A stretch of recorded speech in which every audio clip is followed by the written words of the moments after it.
Sir error never looks so innocent as when it is found in the sanctuary అని ఏడబ్ల్యూ Tozer గారు చెప్పిన మాట. Please ask Ophir sir exactly explanation. ఏం లేదు, ఇప్పుడు శాంక్చురీ అంటే దేవుని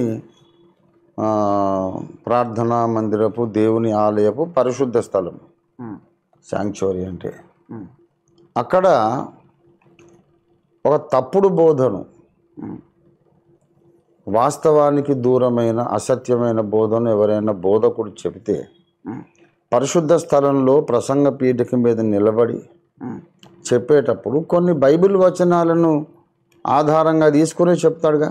అవును, గనక అతడు చెప్పింది వాక్య ప్రకారం కాదు, దేవుని సత్యం కాదు, దేవుని చిత్త ప్రకారం కాదు, తప్పే చెబుతున్నాడు. కానీ ఆ పరిశుద్ధ స్థలం నుండి అతడు చెప్పేటప్పుడు అది ఒక దుర్మార్గమైన ముఖంతో కనిపించదు.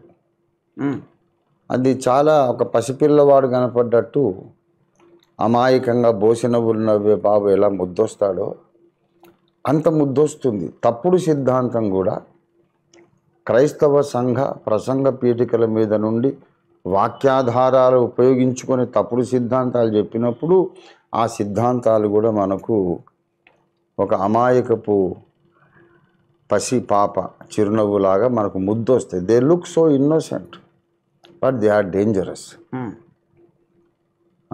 కనుక ప్రసంగ పీఠిక మీద చెప్పినప్పుడు పొరపాటు బోధలు కూడా మనకు చాలా అమాయకంగా నిరపాయకరంగా ఉన్నట్టు కనిపిస్తాయి, కానీ వాస్తవానికి అవి చాలా ప్రమాదం. ఓకే.